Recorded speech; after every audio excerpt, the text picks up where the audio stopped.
Welcome one, welcome all, and welcome to another Doctor Who Top 10. In this Top 10, I'm going to run down 10 Doctor Who stories which were never made due to the premises being rejected by the showrunners, and other stories were selected in their place. Since the advent of audio production company Big Finish, there have been many of these rejected stories and ideas adapted into full cast dramas as part of the Lost Stories range, and some unused stories were adapted into novels. There's some great listens and reads to be had, but on this list, I'm only going to feature stories which have never been adapted officially. All we have left are the concepts. So let's unearth some unmade Doctor Who stories and jump right in with number 10. Shield of Zarag, aka the Doppelgangers. This story would have involved the search for the fourth segment of the Key to Time during season 16, revolving around the Doctor and Romana travelling to Nottingham and meeting Robin Hood, only to discover that rather than being the legendary hero, he's actually a black-hearted villain. Despite submitting the first 3 episodes of the 4-part story, writer Ted Lewis turned up to a meeting with producer Graham Williams and script editor Anthony Reid, drunk as a skunk, and the story's material, combined with Lewis's attitude, meant the story was dropped and replaced with The Androids of Tara, which deliberately featured swashbuckling themes and doppelgangers. We would eventually see a Robin Hood themed episode though, written by Mark Gatiss for Series 8, Robin of Sherwood.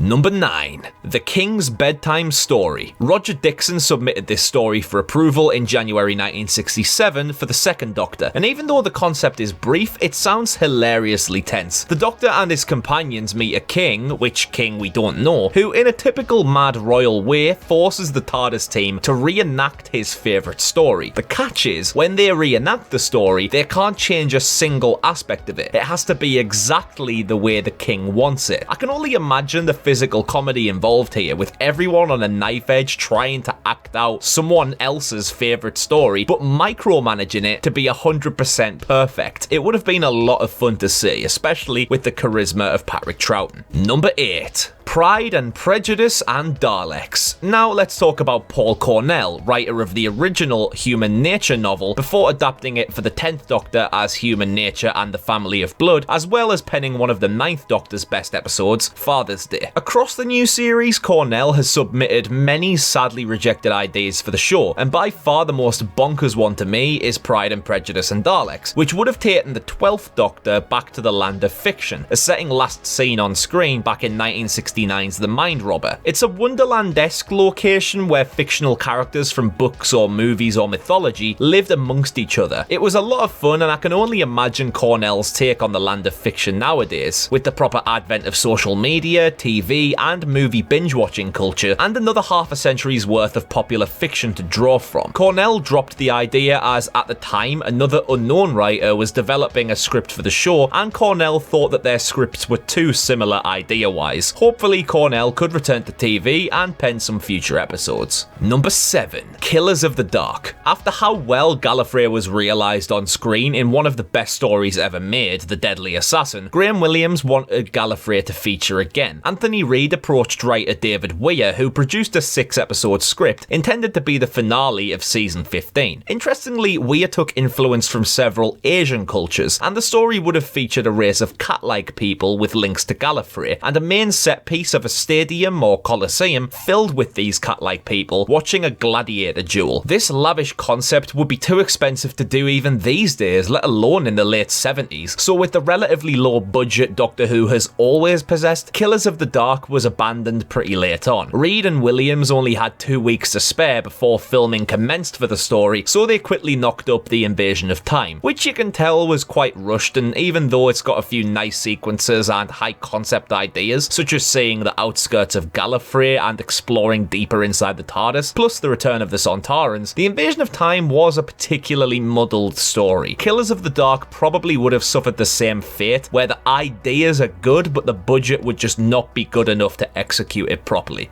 Number 6. Century House. The 10th Doctor era saw multiple episodes where the format was switched up from the norm. Love and Monsters had the Doctor and Rose presented as mysterious figures who Elton Pope and a fan circle called Linda investigated. Blink had the Doctor and Martha stuck in the past, with their only means of communication being an Easter egg on multiple DVDs. And Turn Left was a what-if story for what if Donna never met the Doctor. I love when Doctor Who tries new presentation formats to break the typical episode episode structure and do something fun and playful, and Century House would have done exactly that. Written by Tom McCrae, who also wrote Rise of the Cybermen, The Age of Steel, and The Girl Who Waited, pitched the idea of the Doctor appearing on a live broadcast of the paranormal investigation show Most Haunted, except here the house was haunted by an actual spirit called the Red Widow. As a framing device, Martha would be at home watching the show as it aired live. I find that concept so much fun, and it would have definitely been a cool one to see. Sadly, the episode didn't fit into the production schedule of Series 3, so it was pushed back to Series 4, where it would have been the same premise, except with Donna and Sylvia Noble watching from home, not Martha. Ultimately, the concept was dropped and replaced with Midnight, and I have zero complaints about that since I think Midnight is a masterpiece and is the greatest episode of the new series. Even though Century House hasn't been fully adapted officially, the very rough premise was explored in the audio drama No Place.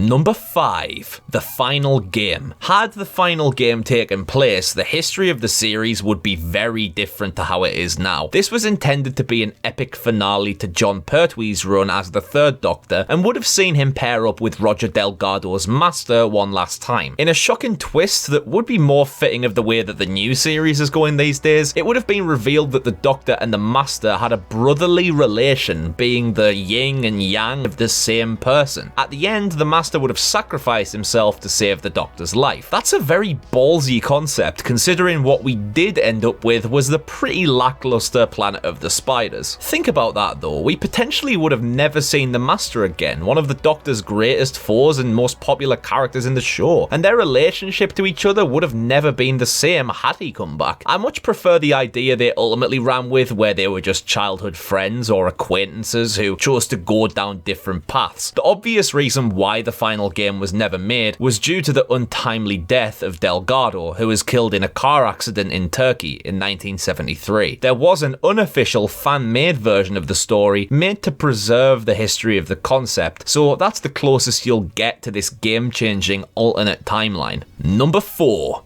Doom Wraiths. Great title. This 6th Doctor story has a hugely high concept to it, in the same sort of vein as Mass Effect, and would have been incredibly difficult to realise on screen. The idea was that the human race was actually created as an experiment by a species of ethereal beings called the Doom Wraiths, who have returned to Earth to discover that their experiment has failed since the human race hasn't evolved in the way they intended. The Wraiths aim to release a plague which will wipe out the humans, locate the missing section of genetic code, and repopulate the planet themselves. The story would wrap up with the Doctor locating the genetic code and destroying it before the Wraiths can execute their plan, before the Wraiths warn the Doctor that their presence has been felt on many planets, indicating that they could have been a returning foe for years to come. The idea was dropped when script editor Eric Saywood deemed that the idea needed to be further expanded on, and it just kind of faded away and was forgotten about. This one would be good for a Big Finish audio, I reckon.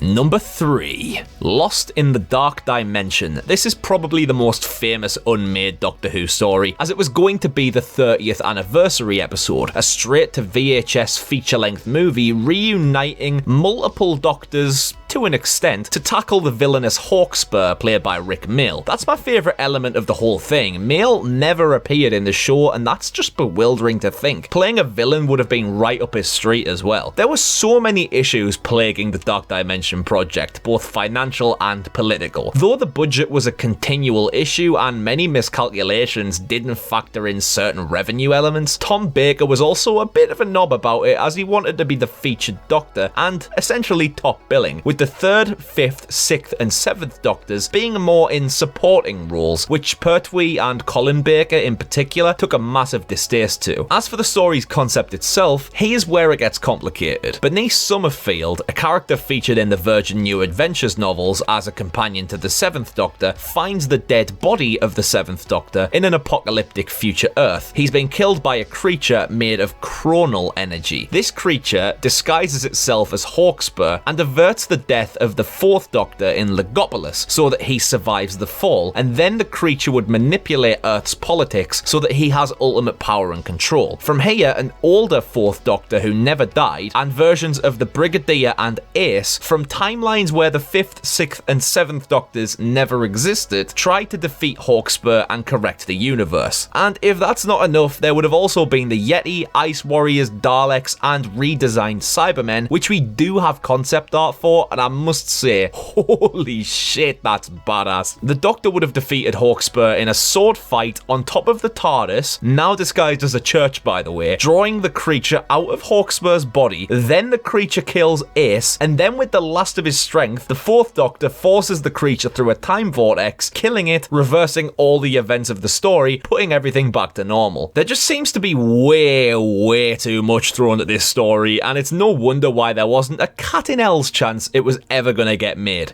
Number 2, The Nightmare Planet. Oh, thank fuck, something a bit more straightforward. I just love the idea of this one and the effectiveness of its simplicity. It's a 4th Doctor story featuring a planet where the population is controlled with regulatory drug administration, and as a form of punishment, anyone who deviates is taken off the drugs so that they can have massive come-downs and begin to hallucinate monsters all around them. I just really like this idea for a society. Feels a lot like Rapture from BioShock, where certain chemicals and pheromones were pumped into the air supply of the city to control the people. And I don't think Doctor Who does psychological themes or themes around drugs quite enough. There was a great little part of the episode Gridlock where people bought and sold emotions. That's something I really wish was expanded on more. In the 4th Doctor era, we did get Nightmare of Eden, which had a bit of a drug theme, where the story's monsters, the mandrills, decomposed after electrocution into a white powdery cocaine-like drug called Vraxoin, which had a drunken, apathetic effect on users, and then extreme anger during withdrawal. Nightmare of Eden wasn't particularly good and didn't explore the Vraxoin theme enough, and I think the idea of the Nightmare Planet is so much more interesting. And finally, my number 1 unmade Doctor Who story, Yellow Fever and How to Cure It. Excusing the bizarre title, this one has a big cult following. Yellow Fever was written by the greatest Doctor Who writer of all time, Robert Holmes, who was approached by producer John Nathan Turner to pen a story featuring the Master, the Rani, and the Autons. That's a great trio that would give any story a kick up the arse. It was also due to be set in Singapore, which is a really great idea, and it's a wonder why Doctor Who hasn't been featured in locations like Asia or Africa as much as they really should be. Anyway, the 6th Doctor and Perry arrive in Singapore at some kind of display of miniature versions of world landmarks, including the Statue of Liberty, which would have come to life as Autons. The Nestine consciousness is afoot, working alongside the evil time lady, the Rani. The Master would have been jealous of the Rani, as he had a failed attempt to partner with the Nestines previously in Terror of the Autons. A great writer, great setting, the Doctor, the Master, and the Rani all at each other's throats. I would have loved to have seen this one.